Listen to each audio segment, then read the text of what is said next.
Dès le début, les sionistes étaient catégoriquement opposés au boycott. Les Juifs ont commencé à boycotter dès le début. L'Havara, l'accord commercial entre les nazis et les sionistes, fut signé le 7 août 1933, mais dès le début, les sionistes s'opposèrent au boycott. Par exemple, la station de radio Kol Israël, La Voix d'Israël, a diffusé le 18 mai des slogans criants « Appeler au boycott est un crime » et, faisant référence à une récente attaque contre le consulat allemand, a déclaré « Nous sommes tous inquiets pour nos frères en Allemagne, mais nous n'avons aucun différend avec les représentants du gouvernement allemand en Palestine. » Et blague d'ajouter, c'est parmi les kibbutzniks qu'il y a eu la plus faible opposition à la décision de l'organisation sioniste de commercer avec Hitler.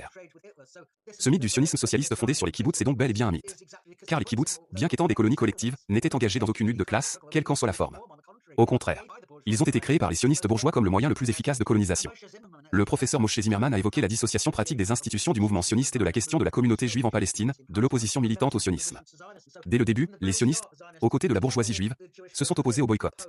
En Grande-Bretagne, il existait une alliance entre les sionistes et la bourgeoisie juive au sein du Conseil des représentants des Juifs britanniques. On peut soutenir que c'est précisément cette alliance qui a conduit la bourgeoisie juive à adopter le sionisme comme solution au problème des Juifs allemands. En 1940, le premier sioniste déclaré, Sully Brodsky, est devenu président du Conseil des représentants. Il a donc fallu 23 ans après la déclaration Balfour pour que cela se produise.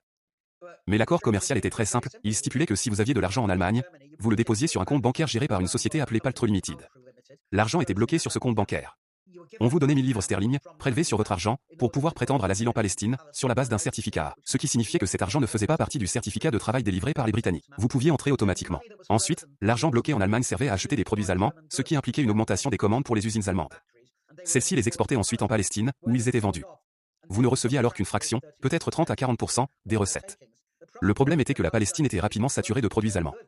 La Havara a donc pris de l'ampleur. Elle a créé d'autres sociétés, comme la Compagnie du Proche et du Moyen-Orient, qui vendait ses produits dans les pays arabes. Une société similaire a également été créée en Europe, également pour vendre des produits allemands. Les sionistes sont donc devenus les principaux agents commerciaux de l'Allemagne nazie. La Palestine a été inondée de produits allemands, au moment même où les Juifs des États-Unis et de Grande-Bretagne criaient « N'achetez pas de produits allemands ». Évidemment, cela a brisé le boycott. Et Hitler n'a pas tardé à le souligner. Les Juifs, d'un côté, appellent au boycott, et ce sont eux qui essaient de vendre nos produits et de se faire de l'argent. Et vous, les gentils, êtes assez crédules pour les croire. Ils en ont profité, bien sûr. Il y a eu un débat entre Baruch Vladek, du comité travailliste juif, et Berl Locker, du comité exécutif sioniste. Vladek a accusé les sionistes d'être les briseurs de grève du nazisme. Il sapait toute opposition juive. De plus, jusqu'à l'hiver 1933, l'économie nazie était extrêmement faible. Il est possible que les nazis aient pu être renversés à cette époque. Mais les sionistes avaient intérêt à stabiliser le régime nazi. C'est une conclusion tirée par Edwin Black, ce n'est pas la mienne. Césarani, dans son ouvrage, a écrit que ce n'était pas un vœu pieux, que le régime nazi était chancelant. C'était un fait. D'autres, comme la revue Investor, pensaient également que le régime nazi pourrait prendre fin 1933. Et c'était la dernière chose que souhaitaient les sionistes. Ils voulaient que le régime nazi se stabilise. Car, entre 1933 et 1939, 60% des investissements dans l'économie juive palestinienne provenaient de l'Allemagne nazie. Ainsi, lorsque j'ai affirmé lors d'un séminaire sur la Palestine que l'État juif était le rejeton d'Hitler, le Jewish Chronicle a crié au scandale, cet antisioniste notoire s'était une fois de plus livré à un antisémitisme effroyable. Mais c'était vrai à l'époque.